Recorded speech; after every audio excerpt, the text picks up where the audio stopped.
Welcome to episode 8.11 of the Grumpy Brothers podcast. I am Chris Ludvigsen, joined by Ted. Say hey, Ted.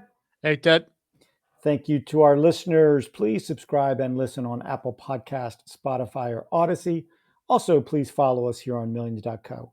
Today is all baseball. We continue our Major League preseason team preview and discussions. We didn't have time for the NL East last week because of all the big football moves. So we're going to do the NL East this week, and then we're going to do the two central divisions from both the American League and National League. So before we get to all that, Ted, what's making you grumpy today? So we haven't done a Law and Order thing in a while. I saw this the other day, and again, I don't get it. It's a fishing thing.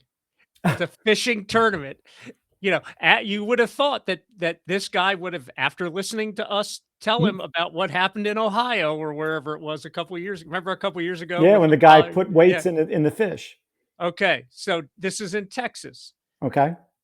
A tournament for $11,500. Okay, big money.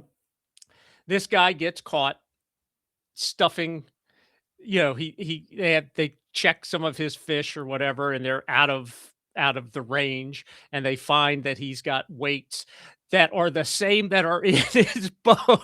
He didn't even bother after he stuffed them in to take the extras out.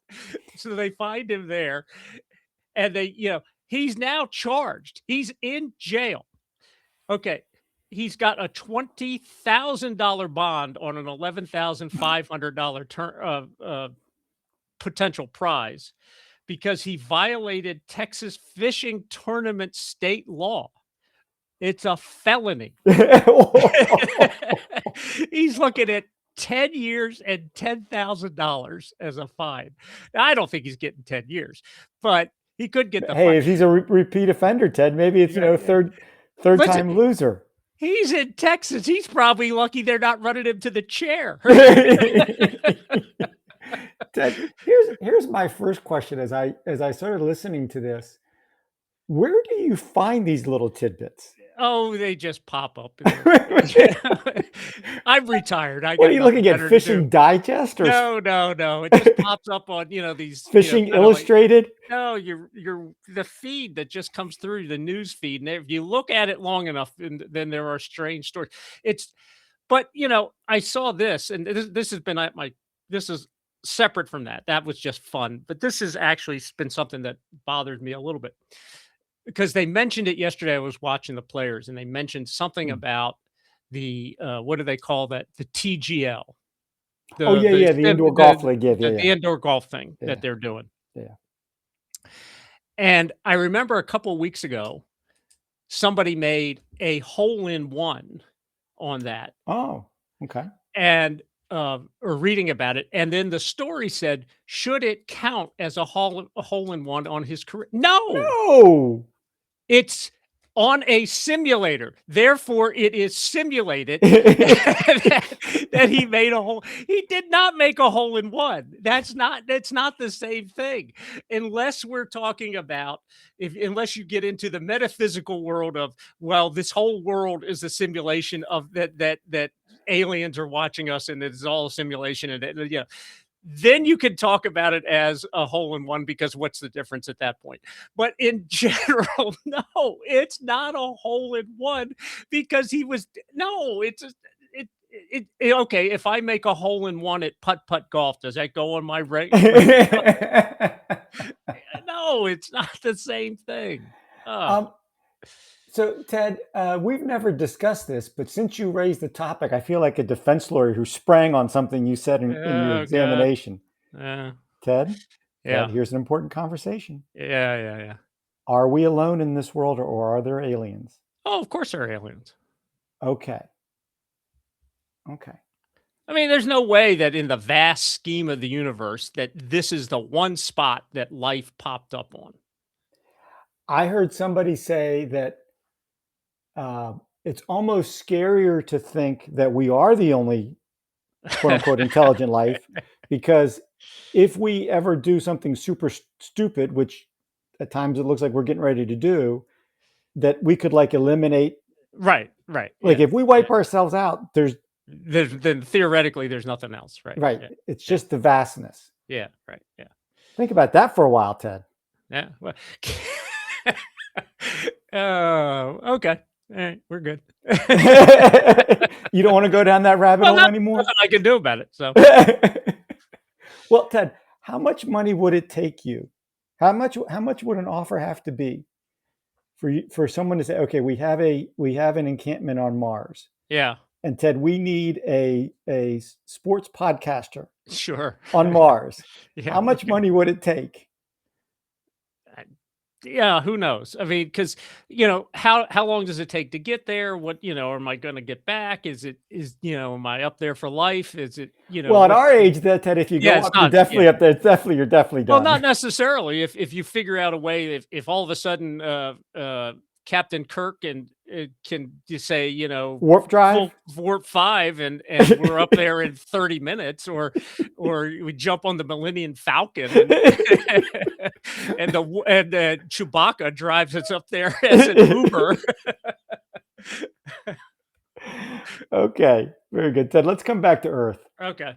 So my grump is, I figured since we're doing all baseball, I'm going to have a baseball grump today. Okay. The first grump is just watching the debacle of the U.S.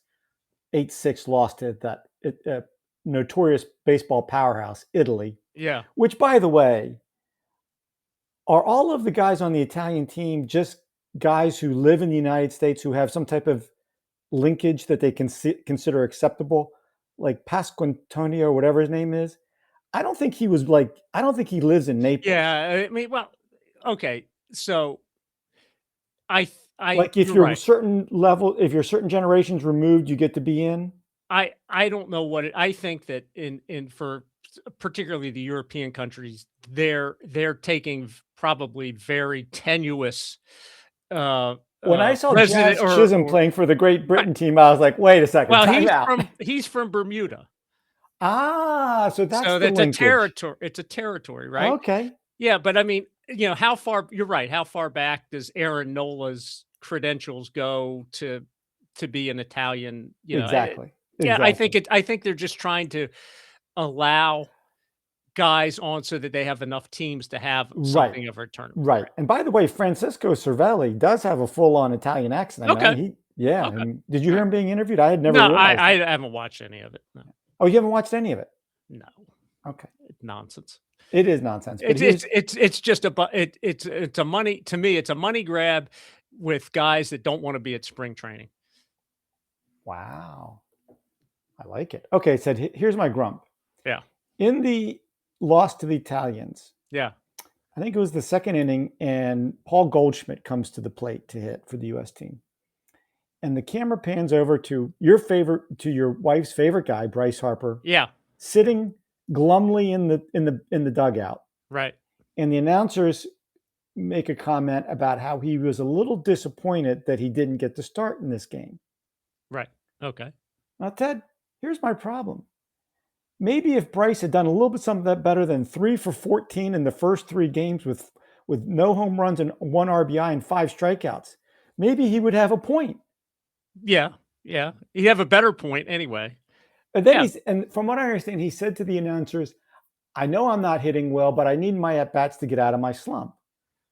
Well, that proved to be completely accurate when in the next 6 at-bats, he goes 0 for 6 with 2 strikeouts. How many more at-bats does he need to break out of his slump?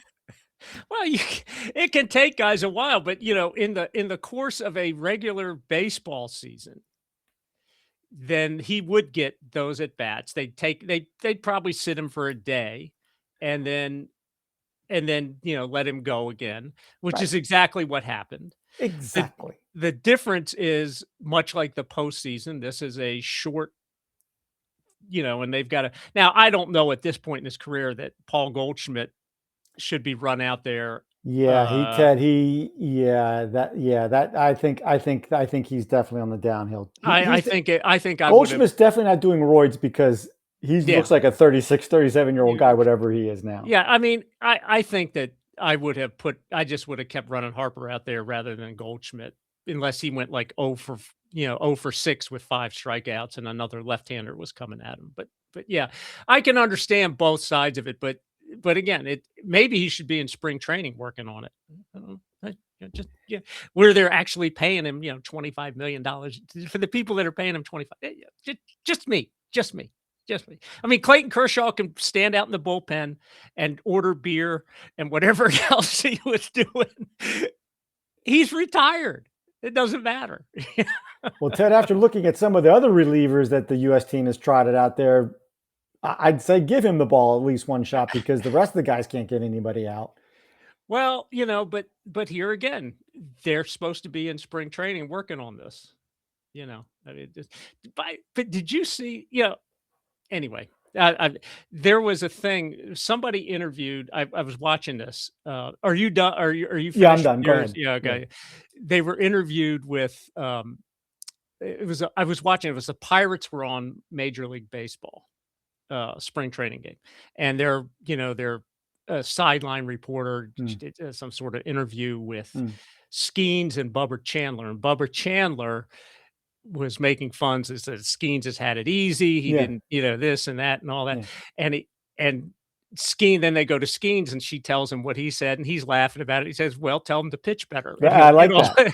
I like that. And then I see a couple of days later in a feed that, where Bubba Chandler said Skeens is, it's not, it made it. Oh, they made it out like it was a big feud or something. Yeah. And the two of them are just laughing about it. Yeah. Skeens says, yeah, just pitch better and you'll get the same treatment. That's right. Yeah. All right, here we go, Ted. You ready? Yep. Okay. So, Ted, as we discussed in the intro, we're going to preview 3 major league divisions, NL East and the AL and National League Central. From those 3 divisions, Ted, 2 of those 15 teams were in the top 5 of all Major League Baseball in scoring in the 2025 season. Okay. Can you name the 2 teams that were in the top 5 in scoring last year from the NL East, NL Central, and AL Central? The Brewers. Yep. Hold on. Yep.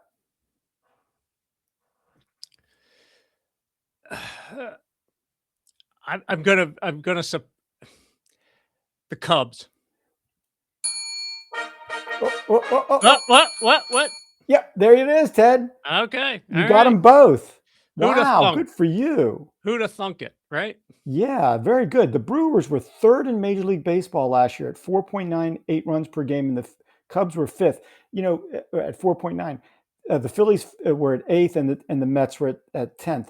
And I remember about midway through the season before Tucker got hurt, the Cubs were tearing it up. Yeah, they were. And at the beginning and the first half of the year, Crow Armstrong was great. He looked like the second coming of Willie Mays or whatever. But he slowed down in the second half. Tucker got hurt, so the Cubs took a little bit of a dive. Right. Yeah, stay in the middle here when we get to. So let's start with the National League East, Ted. Yeah. Your Phillies, you're fighting Phils. Fighting Phils. Yep. Won the East last year at 96 and 66. And Ted, based on the statistics, this looks like they should have been right there at the end. Yeah. They were good on both sides. They were 8th in offense, 4.8 runs, 9th in team home runs, 2nd in batting average, and pitching they were 6th with the Major League allowing 4 runs per game. So they had almost a 1 run per game run differential for the season. Schwarber was great. Yes. Trey Turner was very good. Yep. Harper had a good year. You got to give him a break. He had an injury to his hand or wrist or something and missed, a fair amount of time. The big 4 starters of Wheeler, Sanchez, Suarez, and Luzardo were great. 50 and 25, 3.08 ERA. They trade for Duran to close. You put all of those pieces of the puzzle together, and it looks like they should be playing the Dodgers to go to the World Series and giving the Dodgers a good series. Right. That's what I thought was going to happen at the end of last year. Yeah. Once they got Duran. So Max Kepler didn't work out. No. Castellanos is fighting with the manager. Yeah. Brandon Marsh is proving to be an average at best offensive player. Right. They get very little from the outfield offensively. That's right. Yep. We talk all year long about how they are very much a all or nothing kind of offense. Right. Have I missed anything? I think that they didn't get, Rio Muto didn't give him much offensively, and they're giving him a lot of money, or a fair amount of money. And their outfield defense probably wasn't the best that anybody would, there's no Gold Glovers out there. And getting to Duran was an issue at times. But I think the biggest thing when I watched, followed them, is that the offense was all or nothing. There'd be, games where, I think a lot of their run, where you're talking about run differential and all that, but there are a ton of games where they scored 8, 9, 10 runs, and then they go a week where they scored 2,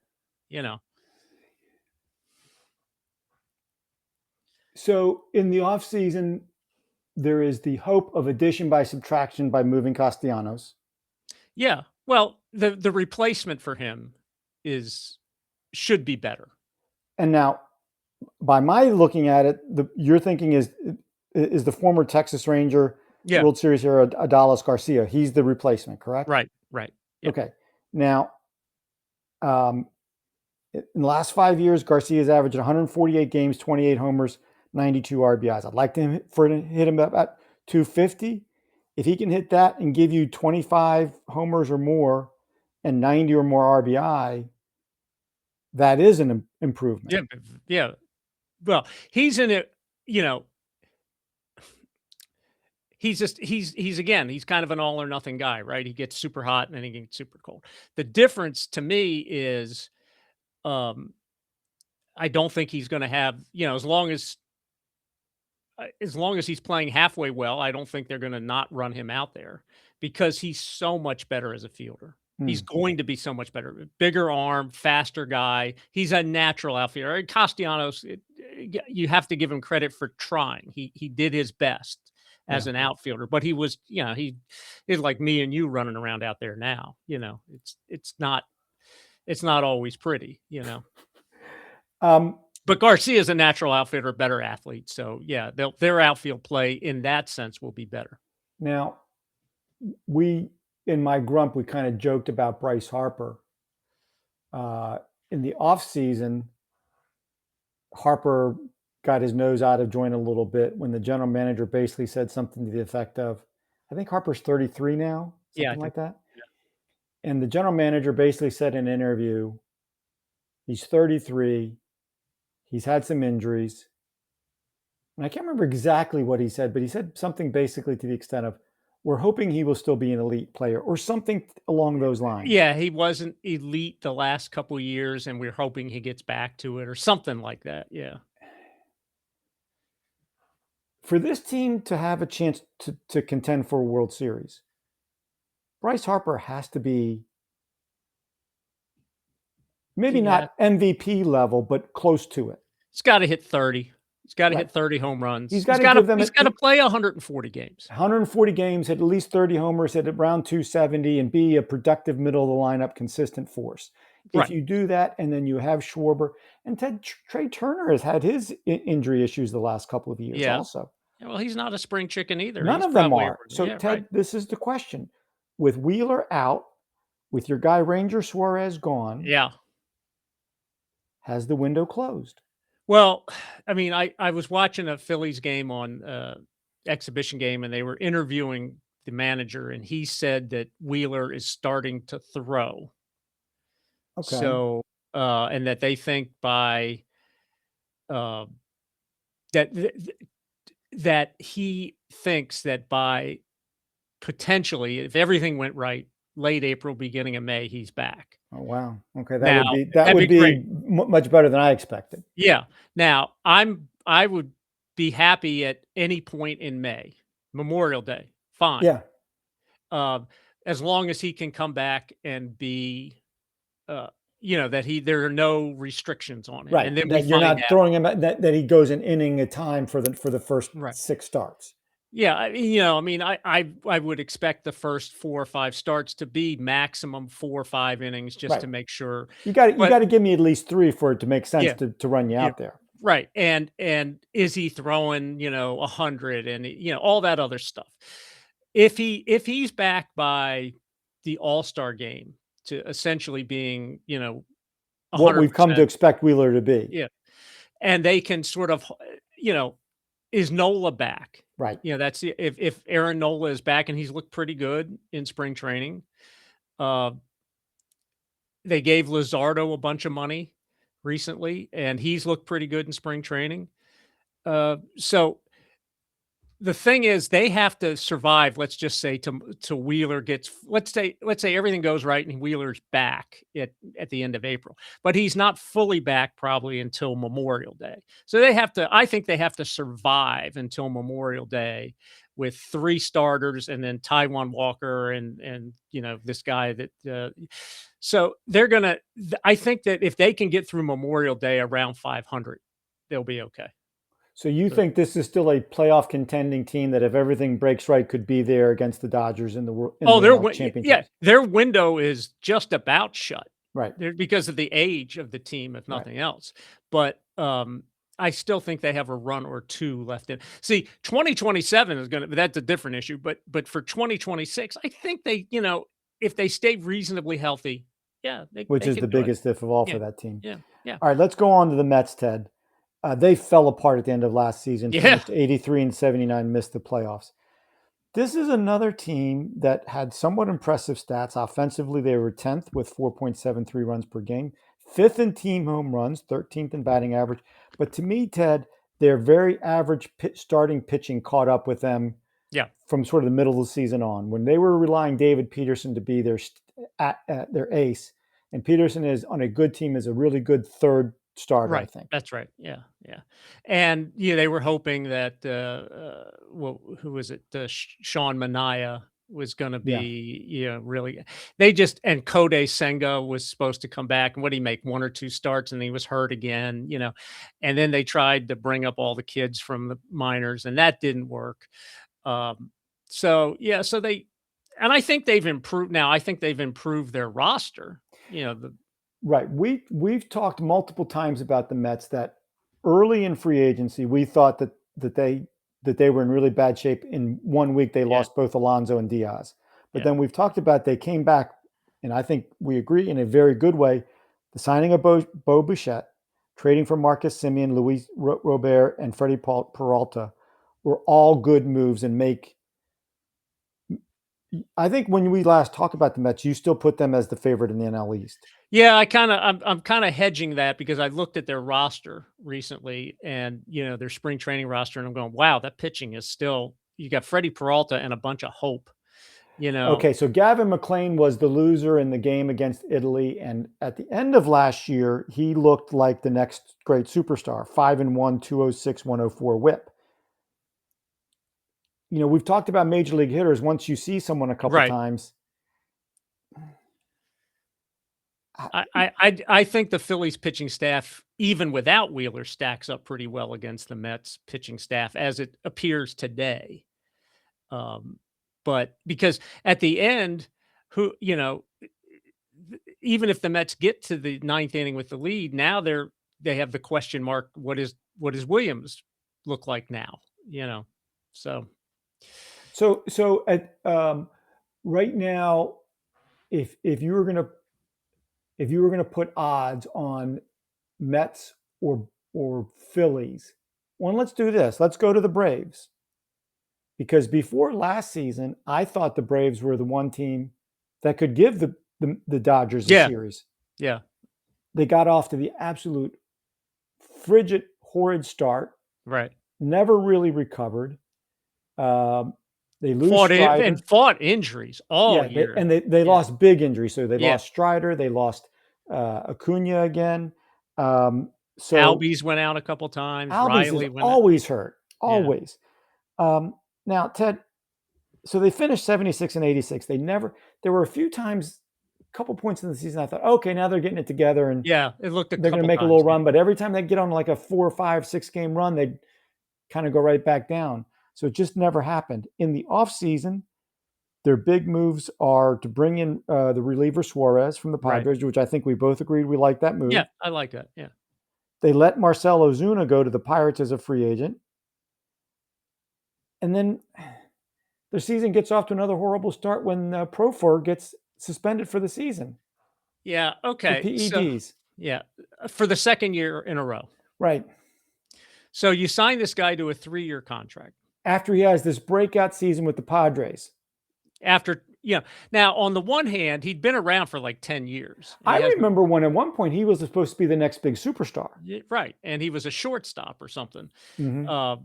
So he finally has the big year with the Padres, gets the contract for 3 years, immediately has an 80-game PED suspension. And now, so on the one hand, you look at it and the Braves should have, maybe you say the Braves should have looked at this and gone, well, wait a minute, there's a reason he hasn't, what's the reason all of a sudden it clicked after 12 years or whatever. But on the other hand, I don't think the Braves owe him a nickel. I think the Braves should cut him right now. I do. agree. I agree with that 100%. But my In fact, question is, I think the Braves should sue him for the salary, that because they signed the contract clearly under false, or he signed it under false pretenses. But as far as what they're doing now, it does create a giant hole because they had a plan for this guy to be I think, like we talked about when they signed Yastrzemski, is that their plan was for, especially since they let Ozuna leave, that their plan was for Acuna to DH a lot to help protect his legs. They can still do that, but now they got to find another left fielder. yeah. All right. Now they have about as good a 1-2 pitching starting pitchers in Chris Sale and Spencer Strider. Yeah. We like Suarez. I like a lot of the rest of the, Matt Olson is the prototypical modern day hitter. Yeah. Yeah.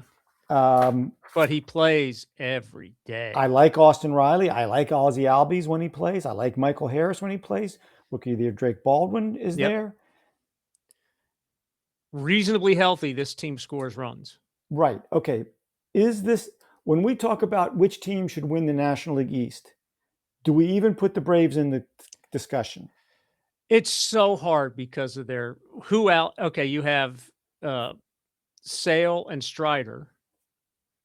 And then you have a bunch of guys that are either hurt or you just don't know yet. Or so I think that they are a playoff contender, but I don't think they win the division. Okay. So if that's the case, then the question is, let's come back to the original question of Mets versus Phillies. Right today, who would you put? Do you think it's a 50-50 a couple weeks thing? ago? A couple weeks ago, I said the Mets should be the favorite, and then when I started looking at their roster, and I remembered the reason they traded for Semien and gave up Nimmo, who was one of their guys that they brought, was they said we want to be better on defense, right? Mm-hmm. So you go out and you get Luis Robert. Now, if he plays, he's certainly an improvement in center field. They moved Soto. I'm not sure that makes any difference. He's going to play left field. He's going to be mediocre at best either way. And what is your line as an outfielder? He's a great hitter. Great hitter. Yeah. The problem that is they have two guys. If for a team that's trying to get better on defense, Semien makes them better at second base, right? Because last year they were playing everybody at second base, so they're better. But they lose Alonso, who was at best, again, a mediocre hitter, but they're bringing in the guy from that was the second baseman in Seattle. Polanco. Thank you. Who I'm sure is going to try, and he's a second baseman. He should be able to play first base on some level, but is he going to be that much better than a guy who's ever played it every day for his whole life, essentially? And Bo Bichette should be able to play third base, but third base is different than shortstop and just as first base is different than second base.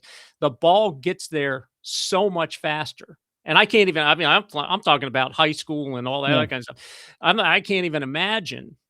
You're used to playing shortstop. A guy hits a bullet one hopper at you. Okay, you've got just that time. Yeah. But then when the ball comes at you at third, Yeah. yeah. Now both of them, hopefully they'll understand. They'll learn. That for most of the time, that if they just knock it down, keep it in front of them, pick it Mm, up, they still have a chance. Because most of the guys aren't fast enough to mm. outrun that. But yeah, so I think it'll be a little bit of an experiment. So I think the Phillies are ahead of them in that sense too. Interesting. But I think that both of them could easily win the division or not. I think that they could both either win 92 or between 92 and 95 games and Yeah. be Yeah. fighting it out for the All right, whole year. let's finish up with the two teams in the National League East that I don't think either of them expect much from. The Marlins somehow scraped together 79 wins last year. I couldn't quite figure out how. They were 16th offensively, and like every low budget team, Ted, they have no power. Yeah, 27th in right. team home runs. That's the consistency. Teams with no money have no power. And pitching, they were 26. How did they win 79 games? And then their biggest offseason moves were all trading pitchers. Edwin Well, they Cabrera have to big the arms. They have big arms. okay. Alcantara was average after returning from Tommy John. Yeah, yeah, If he goes back to his 22 form, 14 and 9, 2.2 ERA, 0.98 WHIP, gives him the ultimate trading chip. yeah, But right. do we He's gonna see be any traded. hope for the Marlins this year? I think they finish 4th. I 75 wins if everything. I mean, I don't even know they'll get there because they traded Cabrera, who was a good starter, and so yeah, 75 is probably their best case scenario. All right, and then our Nationals, Ted. Ted, last year they finished 66 and 96. Wow. Yeah, Ted, down here in Richmond, when you scroll through the TV settings and you get the mass and it says, this channel is no longer right, available. I'm right. thinking to myself, okay, I'm not missing that much, not watching the No. Nationals. But anyway, like their DMV brethren that we talked about last week, the Orioles, Yeah, it comes down to pitching. Ted, 29th. The Nationals were 29th out of 30 teams yeah, allowing only the Rockies allowed more runs than yeah, yeah, that's bad. yeah. 26th in most home runs allowed, 29th in hits allowed. Mackenzie Gore is not Steve Carlton. Let's not No, let's not go confuse the there. two. But at least he did give you 30 starts and the best ERA of the starter, and you trade him to the Rangers. Yeah. Offensively, James Wood looks like a star. Well, okay. You don't think so? I think he came back to earth in a big way in the second half. Now, Yes, he did. was that he just tired? Mm-hmm. Or were they pitching around him? Was it because he got in the home run contest and screwed up his swing a little bit? So we'll see. We'll see what he is. Yeah. Um, I don't see anything on this team that makes me excited about the 26th season. Probably the worst team in baseball, in my view, will struggle to win 55 games. Really? They're bad. I mean, Wow. the best thing that they've done was they signed the guy we were talking about, Zach Littell, Yes. which I can't believe that's the best offer he got. Right. I don't understand that at all. And Is he now their opening day pitcher? no, well, I mean, he's not ready, Oh, because he okay. hasn't been But in spring training. he's their best starter. Oh, I think so. Yeah, their two best starters probably are Littell and the guy that used to play the Cardinals, Mikolas. Oh, yes, yes, yes. Yeah. And they're starting one of their prospect type guys from before, Cade Cavelli. He's their opening day starter. He's supposed to have been doing pretty well in spring training. They got Josiah Gray coming back Mm, and Jake Irwin yeah. who, you know, He's he's gonna make his starts. He's gonna be out there and he's gonna give you everything he's got. But I don't yeah, just think he has yeah, enough. it's just not enough. And then their bullpen is a bunch of guys that they're all just kind of hoping to hang in there and maybe, but if Littell or Mikolas at the All-Star game they're 4-10, but their ERAs are around 3.5. How much longer are they going to be in They're gonna Washington? be trade chips. Yeah. Sure, of course, yeah. Yeah. So then the second half could look even uglier. All right, let's go over to the American League East, Ted. And when you mentioned James Wood being pitched around, Central. what did I say? American League Yeah, Central, yeah, right? yeah, When you okay. made the comment about James Wood getting pitched around, all I could think of is Jose Ramirez. Yeah. Um, the Guardians made a big run at the end of last season. They Yes, win the they did. division 88-74. Their biggest offseason move was the one they had to make, which was re-signing Ramirez. 4 years, $106 million. In the current world of salaries, you get that player for less than $30 million a year. That's a good contract. Yeah, I mean, he must really wanna stay in Cleveland. I love his consistency. He's going to hit around 280. He's going to hit 29 homers. He's going to drive in, 95 to 100. And Ted, he averages 29 stolen bases a year. Yeah, he's a complete player, yeah. Last year, he hit 30 home runs, which was 18% of the total team home run output for the season. Yeah, okay. Stephen Kwan hit 272, so he had the best average and the most home runs. Kwan hit 272. The next best regular guy on the team batting average was 234. Yeah. Why does anybody pitch to Ramirez? Why do they pitch to Quan? You know? I mean, Quan's not gonna beat you with a ton of home runs, but, he does get on base and he does steal bases, so, yeah, I mean, I don't know how they're winning games other than they're and you didn't even mention they survived the gambling thing that takes away 2 of their Well, better their closer and one of their better setup guys, and they survived that. Ted, I am astounded. They won the division last year with a negative run differential. Yeah, How does that yeah. happen? I don't know. It was incredible. It's one of the greatest managing and team coming through, in the clutch moment kind of see. Now, of course, it made sense that they eventually lost in the first round of the playoffs because They're that just that not that good. yeah, right. They're just not that good. Okay, Exactly. so and Ted, they haven't made any great moves. This team is No, not vaulting to the top. Well, I they could don't do it. think They so. could do it just because while I like the Tigers, I don't love the Tigers. So is it possible that if the I don't believe that there's a second run in this. I think that this is at best the third place team in this division. interesting, that's Unless interesting. unless they go out and find somebody or some rookie a couple of rookies or guys that have been platoon players come through in a way that that we're not seeing. I don't think they're better than third place in this division. Okay, now do we agree? Because I think that the Tigers are the best team in in the AL Central. Yeah, I mean they finished essentially tied last year, right? Yep. They collapsed when the Indians or the Guardians got better. But they went out and get Framber Valdez and Justin Verlander. So in theory, if they can stay reasonably healthy with Scooble and Casey Mize and Flaherty, that's a pretty good starting rotation in any division. Yeah, if your 4 and 5 starters are Flaherty and Verlander. Yeah, it's a good rotation in any division. And Mhm. they should score. I mean, they sort of have figured out a way to have Javi Baez play without killing them offensively. Uh, Torkelson has found a new home at first base. I they're okay. They're okay. And So and I think with that pitching, they have to be the favorite going in. right. They also have a couple young players, Yeah, Riley Green. right, right. You love Riley Green's numbers, 258, 36 homers, 111 RBIs. But Ted, he's got to cut down on the strikeouts, Yeah, 201 strikeouts. yeah. That's a lot. That's a lot. Yeah. Colt Keith is another young player that should be very good. We forgot Gleyber Torres. Oh yeah, yeah. This He had team a is going big. to this team is going to score runs. Yeah, and with that pitching, they're scoring enough runs. Right. I think we're pretty well convinced this is the best team in the American League Central. This team should win like 92 games and win Yes. the division. Yeah. Yeah. If they don't, if they don't make the playoffs, our guy AJ Hinch is looking for a new job.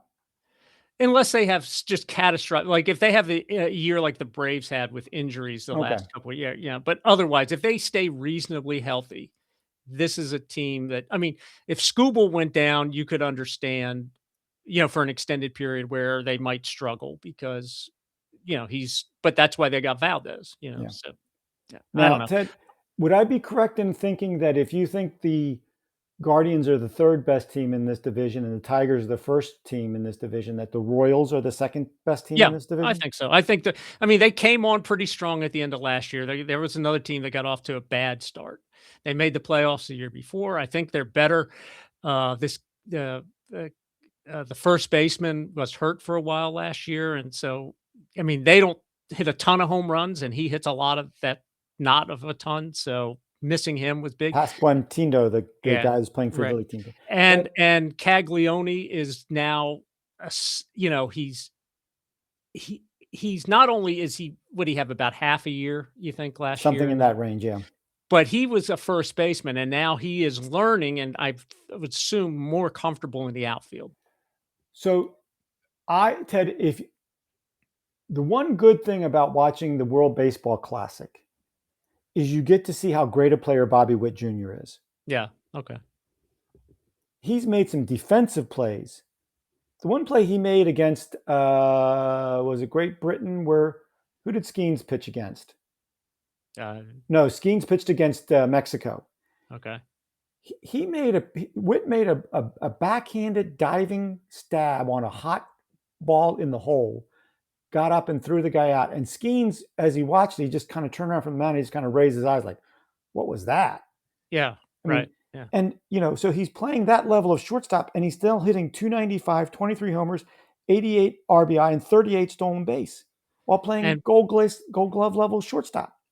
and the thing about that is that people thought he had not a great year last year offensively, because he kind of started. He was down for the first. He had a big second half in the same way James Wood had a bad second half. He had a great. Witt had a big second half. So if you said to me today, everybody's a free agent, Yeah, and there's a draft. yeah. Shohei gets drafted first. Judge gets drafted second. If I had the third pick, I might be taking Bobby Witt If I had the second pick, I'd take Bobby Witt. over Judge. He plays shortstop, Fascinating. and he's younger. Yeah. He's a good player. So they add Starling Marte, my guy. They add Lane Thomas, who's not a great player, but he's a good, solid player. The thing about him, and the thing about Lane Thomas is he can play all the outfield spots, and he's going to play every day. Is he going to play every day? Do you think? I think so.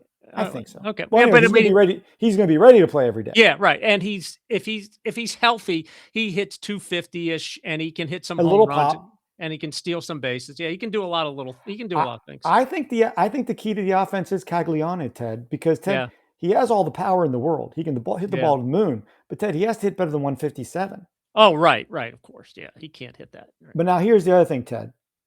So this team, for the last couple years, like a lot of the good teams in the AL Central, are pitching reliant. They were fourth last year in Major League Baseball, allowing 3.93 runs per game. Here's my question. In 24, Seth Lugo came out of nowhere as a starter, 16-11, 3.0. 16-9, 3.30 ERA. In 23 and early 24, Cole Reagan's 44 starts, 16-11, 3.0 ERA. They have to get 55 combined starts from those two and 30 wins, and this team will be right there. Yeah, I don't know if they'll get 30 wins. I think that, I don't know they'll get 30, but 25 to 30. Yeah, somewhere like 27. Okay.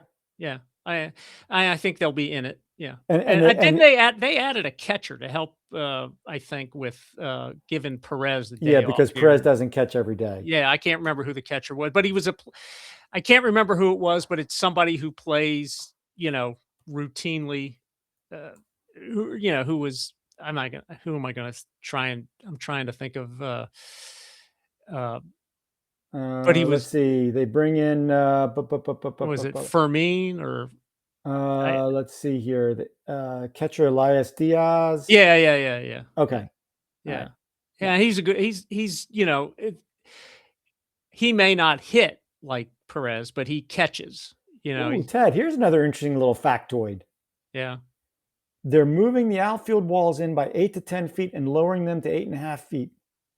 Yeah, I don't. That doesn't make any sense to me. That to me, yeah, okay. If you have a good pitching team, don't make it easier for the other team to hit a home run. Yes, right, exactly. And you have guys that can run, whereas the Yankees or other teams may not have TV. I don't understand that. Yeah, that that doesn't make sense to me. But Okay. because they're not a home run hitting team. But, All right, let's finish up with the AL Central.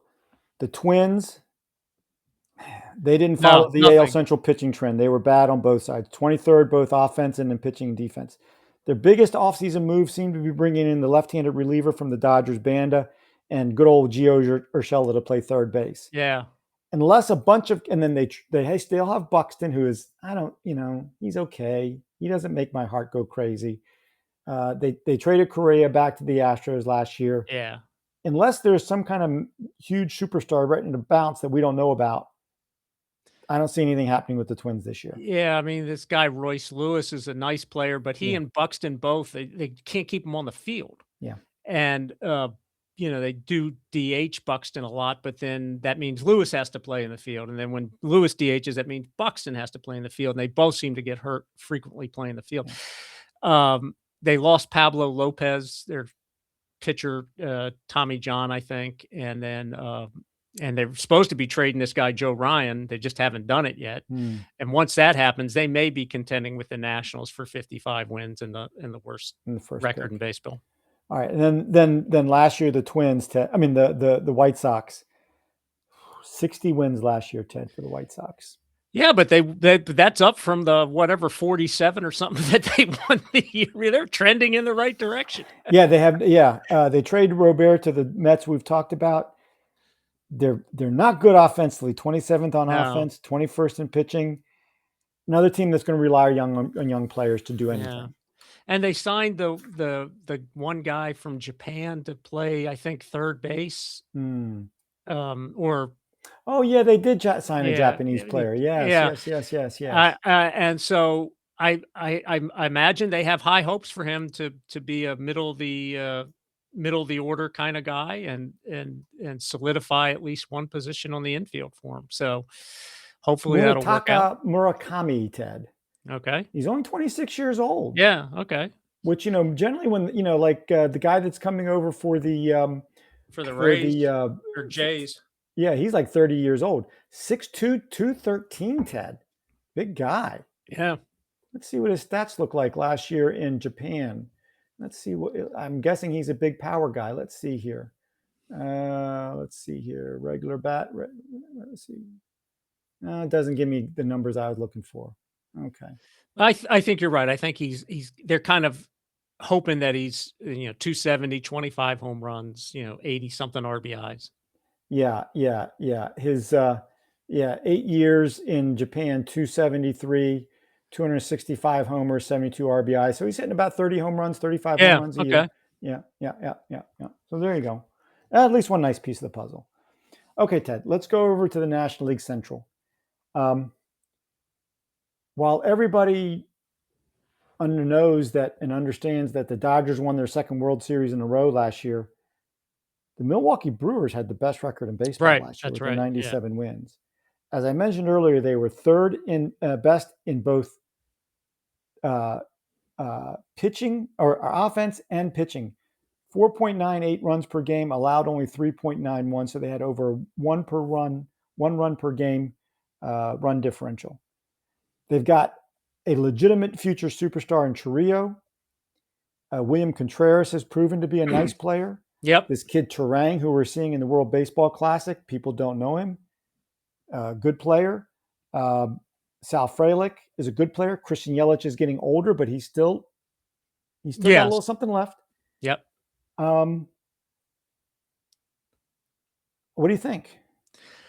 Well, I keep wondering how after we saw last year, the Brewers' offense is better than what we think. Mm-hmm. So I don't think that they'll have trouble scoring runs. Mm-hmm. And they catch the ball really well. Mm-hmm.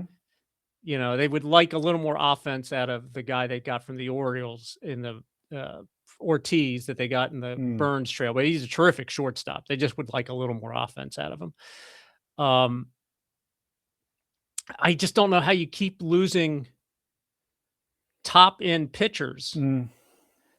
Freddie Peralta was really good for them. Yeah. Didn't make a lot of money, Yeah. relatively speaking. Now they get something for him, so that's the whole point is they do went out and got something back for him. But now their starting pitching is what? Brandon Woodruff, who's struggling still with, a major shoulder. Well, now he was He good when he came back at the end of last season, Ted. But he missed some starts too, right? I think he had struggled with, he could only go like 5 innings or Okay. whatever it was. I don't think now he might be all the way back. I don't know, and they have certainly a lot of high hopes for the young guy, Mizorowski. And then they also have another young guy in Quinn Priester. Yeah, right. Um, I think they're still in contention. I'm not sure that I mean, to me, they're the favorite until somebody beats them, right? They're the team to beat. But I don't think that I don't see 97 wins. I could see 90, but I think Okay, they're so it a sounds to playoff me contender, playoff contender Okay, type so team. it sounds to me like you don't think okay, we agreed that the Tigers are definitely the best team in the AL Central. You don't Right. necessarily think that the Brewers are No, hands down the best team in no, the I NL think this Central. division is like the National League East. Interesting. Okay, so let's go to the two other teams that I think could be there. Let's start with the Cubs. Yeah. They surprised me with a very good season last year. We talked about it the first half of the season. Their offense was on fire. Right. They end up winning 92 games. They end up winning a playoff series. We talked about at the beginning of the season, particularly Pete Crow Armstrong looked like Right. a Right. superstar, and then he kind of came back to earth a little bit. Right. Kyle Tucker tailed off because of his hand injury. Their Japanese player Suzuki was very good for them. Horner and Swansby and Michael Bush, they all had contributions from a lot of guys up and Right. down the Right. lineup. Right. Tucker goes to the big contract with the Dodgers. They replace that offense theoretically with Alex Bregman signing. Right. Right. Pitching, Matthew Boyd has a breakout season, 14-8, 321 in 31 starts. The Japanese pitcher Amanaga, Yeah. can he return to the 24 season? Yeah. He was And good in can the Justin first half. Steele return to the 23 season? Well, he's got to get healthy. That's the first thing. Yeah, he's still struggling with whatever injuries he's got. But they did pick up the guy Cabrera from the Right. Marlins, he's nice. He's a good pitcher. He's a good pitcher. So if Imanaga or Steele return, if one of them Okay. comes back, I think that they are, and they're going to score runs. The catcher's good. They have a decent bullpen. I think this is like I said, I think it's like the National League East. I think that they and the Brewers are going to be fighting it out, and both playoff contenders and both division winning contenders. They could both win 90 games. They could both win 95. If Okay. everything goes right. Now, last year, the Reds, Ted, won. They won 83 games last year. Yeah, snuck in at the end. Yeah. Yeah. Terry Francona is a great manager. Yeah. Yep. They signed Suarez to play third base and had some thump offensively, which they need because they were 21st in team home runs last year playing in that small park. Yeah, that's crazy in that park. Yeah. They lose their best starter, Hunter Green, until July with an elbow injury. Andrew Abbott is very good. Yep. But without Green, do the Reds have enough to challenge the Cubs and the Brewers? No. I thought with Green and a return because Ellie De La Cruz played last year in the second half, very banged up with something. He's healthy, right? I thought they didn't really do any other than they didn't really do much in the offseason. In fact, they seem to spend a lot of the offseason trying to trade Hunter Green, which, didn't seem to make any sense. But I think if I thought Hunter Green was going to make 28 starts and Ellie De La Cruz was healthy and Suarez hit 30 home runs, that with the rest of the team just doing what they would normally do, I would have thought that they could have made a run. But they were I still think they would always have been the 3rd best team. Now I'm like, this is gonna be a hard road. 83 wins is probably, again, like the max Yeah. without Hunter Green. Now, talking about a team that didn't seem to do much in the offseason, the Cardinals. Throughout our life, they've had different iterations of that team back to the Whitey Herzog, Yeah. everybody, running wild. And then then La Russa with McGuire hitting home runs, and then Albert Pujols and that whole crew, Wainwright and Yadi Molina. They always, as long as I can remember, the Cardinals always struck me as the team that you always knew was going to be in contention, Right. and we're going to play the right way and the Cardinal way. Right. Kind of like the Orioles when we were real little. Okay, very good, Yeah, very good yeah. comparison, Ted. Last year they do win 78 games, but not great offensively, not great on the mound. And then in the offseason, they trade Sonny Gray and Nolan Arenado. It looks to me, Ted, and I think you might have said this, it looks to me like the Cardinals are basically clearing their financial deck for the expectation of what's going to happen in the offseason with the labor contract. Yes. I mean, they traded Brendan Donovan to the Mariners, uh, who was, I guess, their best remaining player. Now it's going to be the young guy, Jordan Walker, is going to have to step up and become something. Yeah, well, I think they're in for disappointment there. Uh, it hasn't looked good so far. Their best remaining player is probably the shortstop, Wynn, Yeah. and I mean, he just doesn't. He's not going to hit a ton of home runs. No. He can do everything else. Um, I think that this is the Cardinals are going through what everybody does periodically. Is they just haven't had to really do it like this for 30 or 40 years. Is they have to they're going through a reset. Ted, here's the other thing to think about. Like we talked about, the Cardinals were always a great team, and they are owned by the Bush family, which theoretically should have a lot of money. But St. Louis is not exactly a huge market. Is it possible that they are starting to feel the brunt of the financial situation, that they Yeah. can only afford a certain level of player? Yeah, I think that's some of it. Certainly, they're one of the teams that lost their TV deal and are going to the streaming thing. So, again, they're getting an estimated guess from Major League Baseball into how much money they're going to get. Now, they routinely draw close to 3 million people, but that's not the same as instead of getting 60 million in your TV contract and you're only going to get 15 million, there's no way that the fans are going to make up the difference. Yeah. Because the fans are kind of a set number. Yeah. They already know that. So yeah, I think that they are struggling with that, and I'm quite sure that they would be happy because they would be a team that has no problem hitting a floor of, say, $150 million payroll. I think they would be a team that would be quite happy if they put a cap on it, because they do have the ability or the history of developing their own players. Right. If you level the playing field, their organization should make Yes. them be as good as some of the higher paying teams. Okay, Right. Yep. let's finish with another team that, again, with great history, and one of these teams that in the current baseball financial landscape, to me, the team that I feel the worst about is the Pittsburgh Pirates, because from Roberto Clemente to Mazeroski with the home run, to beat the Yankees, to the We Are Family team, they've had such a great history going back to, the early days of Honus Wagner. Honus Wagner, yeah. And the lumber company. Yeah. So, Ted, the Pirates Was there any more fun watching baseball than when the Reds and the Pirates lined it up in the 70s? It's great baseball.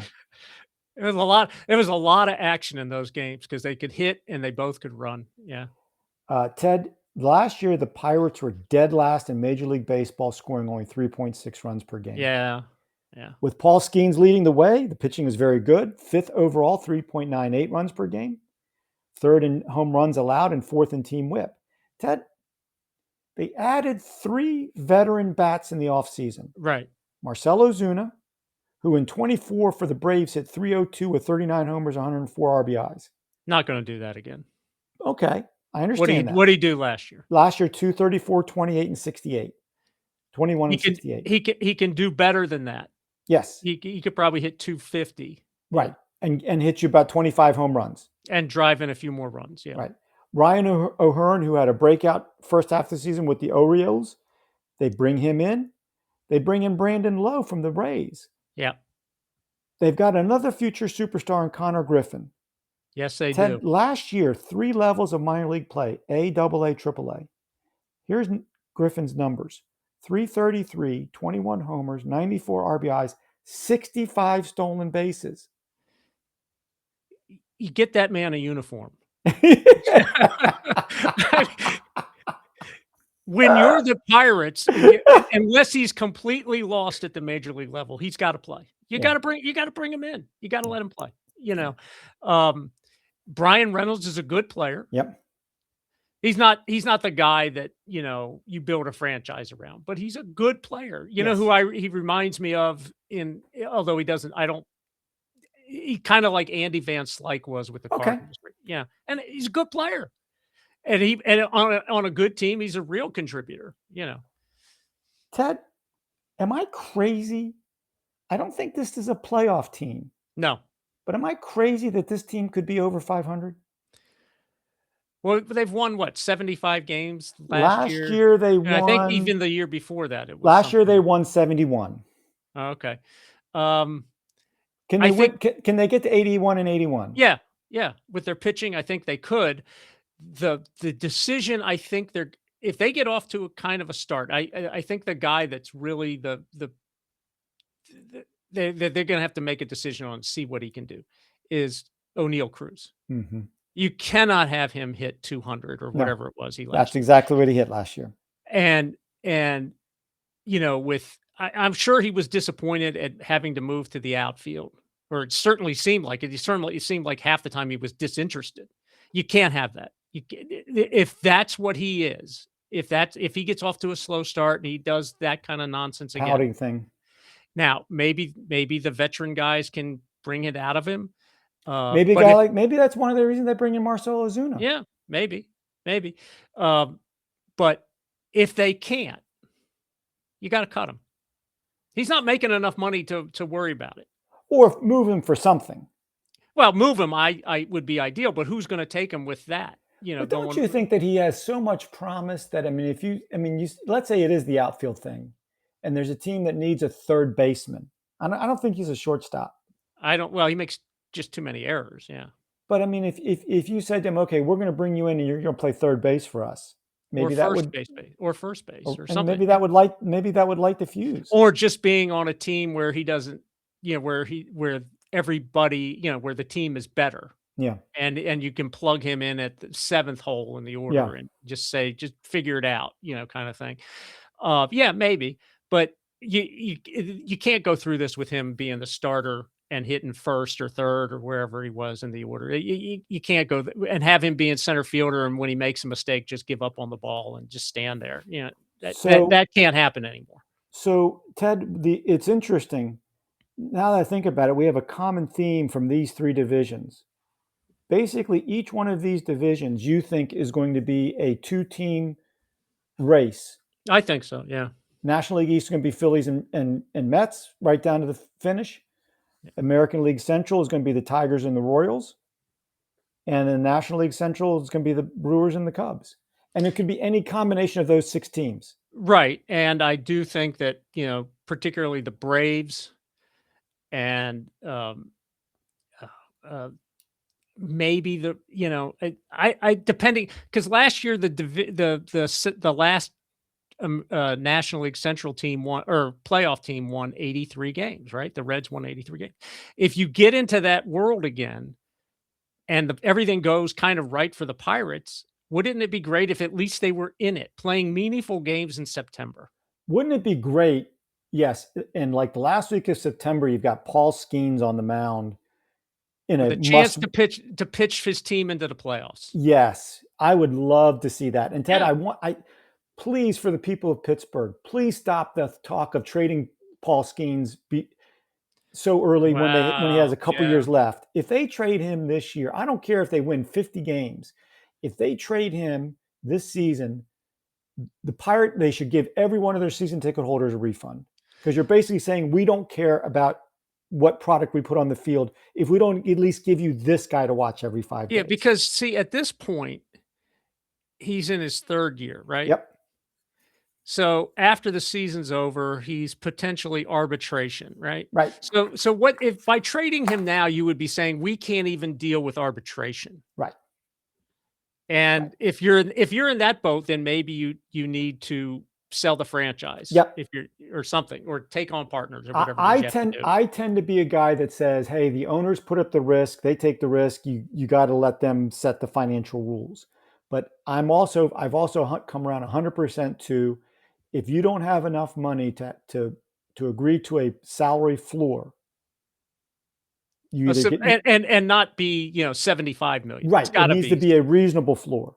yeah. Then yeah, you don't deserve to own a major league franchise. Well, you can own it, but if you're not going to pay that, then you have to take on some sort of help. If that's what Exactly. you or like you said, then you have to sell the team. Exactly. By the way, if you want to scrape together a little money, the Padres are for sale. I'll see what I got in the checkbook, Ted.